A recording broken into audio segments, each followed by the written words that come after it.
Paspor Indonesia termasuk lemah banget dibanding negara lain, dan ini karena kelakuan orang kita sendiri di luar negeri ya. Lo kok bisa? Karena dari 9 juta orang Indonesia yang lagi kerja di luar negeri, setengahnya ternyata ilegal tuh. Dari kerja ilegal di Arab Saudi pakai visa umroh, kerja ilegal di Australia pakai visa turis, kerja ilegal di Malaysia karena nggak butuh visa. Dan yang terbaru ada 100 ribu warga Indonesia yang bekerja ilegal sebagai ahli IT di Kamboja. Belum lagi akhir-akhir ini semakin banyak warga kita yang berbuat kriminal di Jepang, padahal pemerintah Jepang udah berbaik hati ngasih kesempatan kita buat kerja di sana. Makanya nggak heran kalau negara-negara di luar negeri males buat ngasih bebas visa ke paspor Indonesia. Dan yang kasihan jadinya orang-orang Indonesia yang memang niat ke luar negeri lewat jalur resmi ya. Karena nggak jarang mereka malah dicurigai oleh imigrasi Indonesia dan luar negeri. Padahal peluang buat kerja jalur resmi di luar negeri itu benernya ada banyak. Dari program Tokutei Gino di Jepang, program Ausbildung di Jerman, sampai program WHV di Australia yang informasinya udah aku sediain secara lengkap dan murah lewat web budal.com. Jadi selama banyak dari kita yang masih ilegal di luar negeri, maka selama itu pula paspor kita bakal tetap lemah dalam hal bebas visa, dan jangankan dibandingkan sama Singapura yang paspornya nomor 1 di dunia, atau Malaysia yang nomor 11 di dunia, dibanding paspor Timor Leste pun, paspor kita bahkan jauh lebih lemah tuh. Assalamualaikum warahmatullahi wabarakatuh. Apa kabarnya sahabatku semua? Konten ini saya buat untuk edukasi dan informasi. Paspor Indonesia kalah jauh dengan negara tetangga kita, yaitu Malaysia dan juga Singapura. Bahkan dengan Timor Leste saja kita juga kalah jauh. Sebab apa? Ya, sebab dikarenakan ulah segelintir dari warga negara kita yang tidak taat aturan. Ilegal di negara orang, kemudian kadang-kadang segelintir oknum orang Indonesia melakukan hal yang kurang baik di negara orang, itu juga menjadi sebuah catatan tersendiri, sehingga ranking paspor kita bukan makin naik, justru semakin jauh. Di Jepang baru-baru ini kasus oknum TKI yang melakukan tindakan kurang baik di negara orang juga cukup lumayan banyak. Dampaknya ini sangat luar biasa bagi orang Indonesia yang ingin mencari kerja di luar negeri. Takutnya, ya kan, takutnya nanti orang luar negara tidak percaya kepada pekerja Indonesia. Jadi teruntuk sahabat-sahabatku semua, ketika kalian bekerja di negara orang, jangan sampai melakukan tindakan yang kurang baik. Dampaknya itu sangat-sangat merugikan negara kita. Seluruh masyarakat Indonesia dan juga negara kita dirugikan. Gara-gara satu yang berulah, yang kena semuanya. Jadi, mari kita mulai dengan perbuatan-perbuatan yang kiranya positif, tentunya akan membawa dampak yang sangat-sangat bagus untuk negara kita. Terpenting jangan sampai melakukan tindakan kurang baik di negara orang. Anehnya ketika konten memberikan edukasi dengan yang sangat benar, masih saja sering disalahartikan, sering dibanding-bandingkan. Ini orang kerja di negara orang selalu banding-bandingkan membuat konten. Bukan seperti itu sahabatku konsepnya. Membanding-bandingkan sesuatu yang sangat positif, tidak perlu gengsi untuk mengakuinya. Harusnya itu menjadi sebuah pelecut semangat kita untuk semakin belajar menjadi lebih baik. Saya sendiri juga seorang TKI yang bekerja di Malaysia. Dan saya juga banyak sekali membuat video-video tentang edukasi kerja ke negara orang. Tetapi anehnya sering disalahartikan. Bila saya membuat video tentang kemajuan negara tetangga kita, masih saja banyak orang yang salah paham. Sehingga sering video-video saya diberikan komentar yang bernarasi kurang baik. Di sini saya juga ingin mengungkapkan pendapat saya, atau istilahnya saya ingin memberikan penjelasan kepada netizen yang sering salah paham. Kalau kita melihat kemajuan negara tetangga kita, ya kalau sesuatu yang positif, apa salahnya kalau kita perlu mencontohinya juga, ya kan? Nah, di video kali ini saya ingin mereaction video dari salah satu netizen yang nampaknya kurang setuju ketika ada konten kreator yang membahas sesuatu yang positif dari negara tetangga kita, yaitu Malaysia. Kalau di Malaysia, perkembangan dunia otomotifnya itu kan sangat maju, mempunyai mobil sendiri atau mempunyai mobil buatan Malaysia sendiri. Nah, ketika ada seorang YouTuber yang menyampaikan kemajuan otomotif di negara tetangga kita, yaitu Malaysia, apa salahnya kalau kita menjadi pendengar yang baik, pendengar yang bijak, tanpa perlu menjelek-jelekkan yang membuat video tersebut, apalagi menyebar fitnah tanpa bukti, mengatakan, oh YouTuber ini dibayar, tanpa bukti, sengaja menyebarkan fitnah seperti itu. Apakah ada bukti kalau YouTuber membuat video tentang kemajuan negara tetangga kita, tentang negara lain? Apakah melihat kalau YouTuber itu dibayar oleh orang asing? Melihat apa enggak? Kalau tidak melihat, kalau tidak punya bukti yang nyata, jangan sebarkan fitnah. Oke, saya akan mereaction video dari netizen yang nampaknya netizen ini kurang bijak, sahabatku semua. Konten ini untuk edukasi, diskusi, dan serta reaksi terhadap konten YouTube dari Wak Lonjong ya. Ini Wak Lonjong ini sepertinya orang Indonesia dari logatnya ya. Dan followernya ada 305.000 orang, dan ini kontennya seperti biasa antara Indonesia dengan Malaysia ya. Ini sekarang marak sekali konten banding-banding Indonesia Malaysia dan cenderung memuji-muji Malaysia. Dan ini mendatangkan banyak follower ya. Jadi banyak sekali orang yang buat konten-konten semacam ini ya. Nggak apa-apa, itu namanya hak asasi ya. Kebebasan berekspresi dilindungi oleh undang-undang di Indonesia. Jadi boleh-boleh aja orang Indonesia membuat konten semacam ini ya. Membuat kita lebih mengagumi Malaysia ya. Di Malaysia setinggi langit, boleh ya, nggak masalah. Nah, ini rupanya tren dari konten kreator YouTube di sekarang ini yang lagi dipropagandakan oleh mereka adalah masuknya Proton ke pasaran Mesir ya, negara Mesir. Mereka mau buka kilang perakitan di Mesir dan kampanyekan ya. Jadi YouTuber WNI yang pro Malaysia ini dan suka membangga-banggakan Malaysia ini sedang membuat narasi yang kurang lebih sama ya. Mereka ini sepertinya kayaknya sepakat atau bersama-sama mengangkat isu ini yang mempromosikan bahwa Proton itu hebat luar biasa, sedang membuka kilang di Mesir dengan kapasitas di harian online thestar.my Malaysia ya.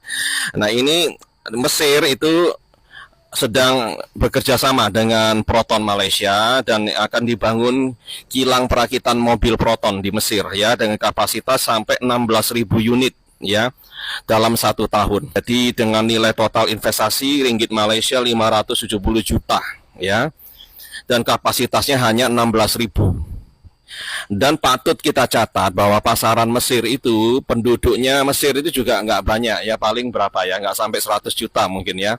Dan tentunya pasar mobil Mesir itu persaingannya ketat. Ada mobil Jepang, mobil Tiongkok, dan lain-lain. Nah, ini apakah Proton bisa bersaing dengan mereka? Ini masih perlu dilihat ke depan. Persaingan bisnis mobil dunia itu sangat ketat saat ini ya. Karena apa? Sekarang ini Tiongkok itu merajai bisnis kendaraan mobil ya, bermotor. Kalau tidak teknologinya nggak punya, ya itu susah untuk bersaing, apalagi kapasitas dan dana. Karena untuk membuat mobil itu, pemasaran dan lain-lainnya memerlukan jaringan dealer dan lain-lain, itu memerlukan biaya logistik yang sangat besar ya. Nah, seperti kita ketahui sendiri, mobil Proton itu di Malaysia itu dimiliki oleh perusahaan Tiongkok Geely, saham 9,9%. Ya, jadi boleh dikata apa yang disebut, apa yang mereka banggakan sebagai mobil Malaysia itu pada hakikatnya ya, di belakang mereka teknologinya adalah teknologi dari Tiongkok juga ya. Apa yang mau mereka bangga-banggakan sampai sebegitu euforianya ya, dan apa yang harus dibangga-banggakan sampai YouTuber Indonesia ini yang memuja-muji Malaysia harus bersepakat ya serempak beramai-ramai mengangkat isu ini untuk dijadikan konten ya secara beramai-ramai supaya viral. Padahal biasa-biasa aja lah ya. Banggain Proton itu hampir setengah sahamnya itu punyanya Tiongkok. Teknologi juga sekarang punyanya Tiongkok ya. Mesin-mesinnya dari Tiongkok dan segala. Apa yang mau dibanggakan? Ya itu bukan mobil buatan 100% buatan Malaysia ya. Nah ini data dari Google, dari AI Google, kita sendiri Indonesia ini sudah mengekspor mobil ya tahun 2023 setengah juta lebih unit ya. Negara kita ini banyak sekali kilang-kilang mobil milik mobil Jepang, Korea, Chinese dan sebagainya ya. Ada Suzuki, Toyota dan lain-lain. Memang itu jenamanya masih jenama Jepang ya. Tapi kilangnya di Indonesia dan kandungan lokal itu sudah 70 sampai 80% ya. Jadi boleh dikatakan mobil-mobil itu yang diekspor keluar Indonesia itu made in Indonesia ya, meskipun jenamanya mereknya jenamanya masih pakai jenama Jepang, Korea dan lain-lain. Tapi mobil-mobil itu pada hakikatnya boleh dikata sudah made in Indonesia. Dan kita ekspornya bukan main-main, bukan 16.000 teman-teman, setengah juta lebih ya. Dan kita sama sekali di Indonesia ini nggak pernah menyombongkan itu ya, karena kita orang Indonesia ini banyak kerja, nggak mau pamer, nggak mau besar kepala, nggak mau narsis ya.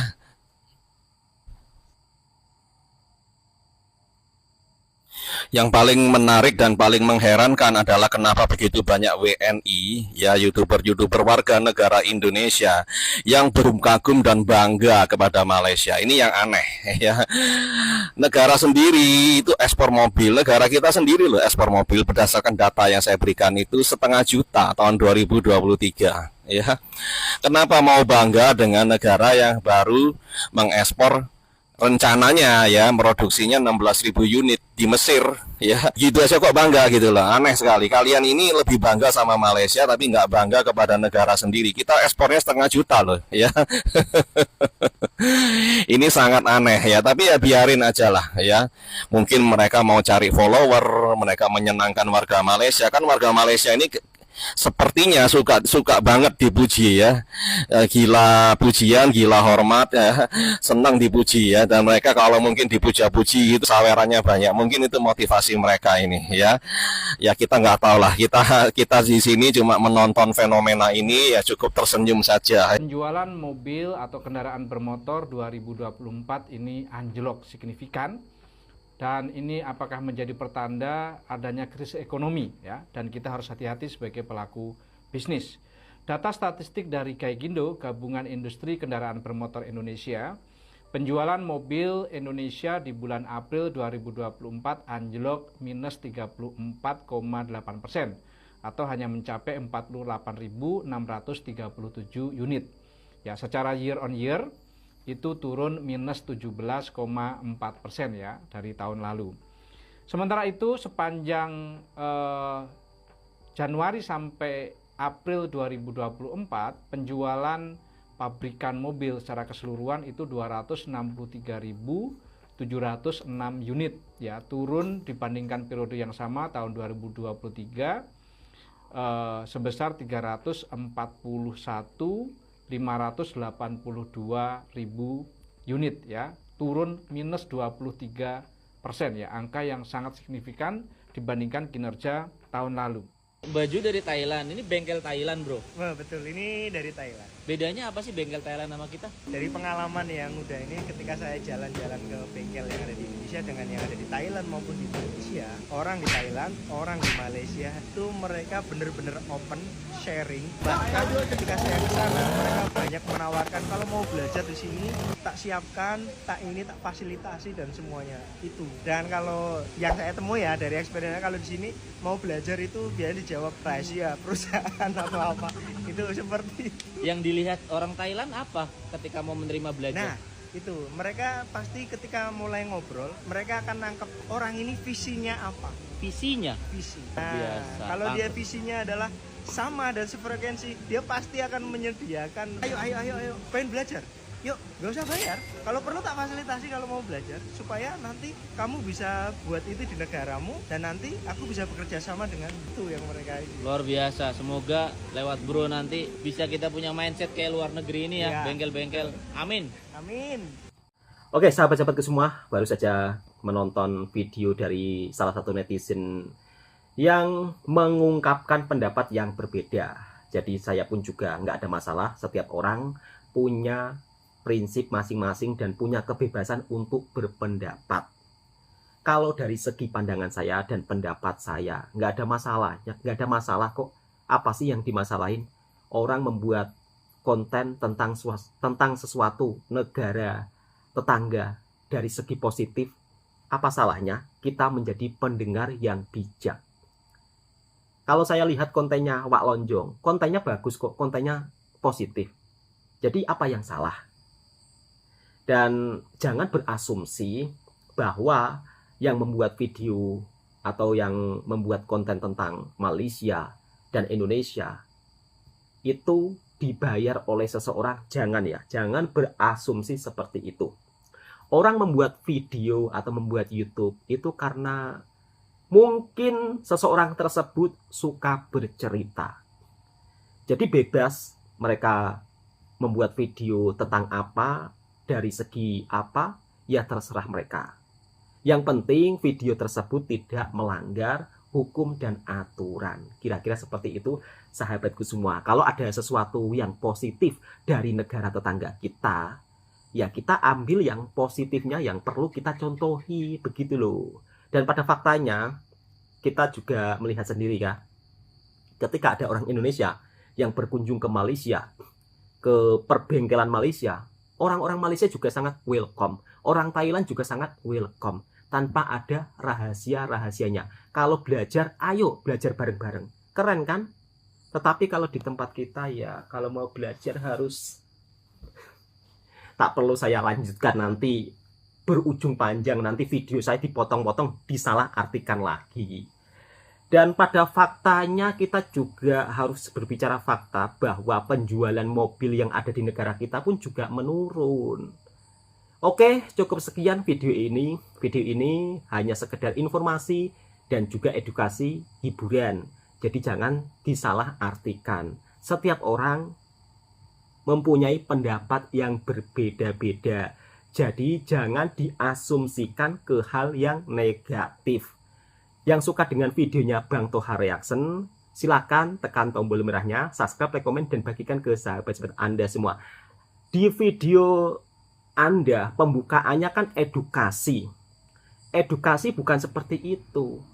Kalau edukasi, pasti memandangnya dengan secara bijak. Bukan justru seolah-olah Anda ini iri gitu loh. Janganlah kita mempunyai sifat iri dengan kemajuan negara tetangga kita. Kalau hal tersebut positif, ya perlu kita contohinya juga. Assalamualaikum warahmatullahi wabarakatuh. Dan juga jangan sibuk mencampuri urusan orang lain lah. Dari mulai gaji TKI dipertanyakan. Dari mulai rumah TKI bisa bangun rumah juga dipertanyakan.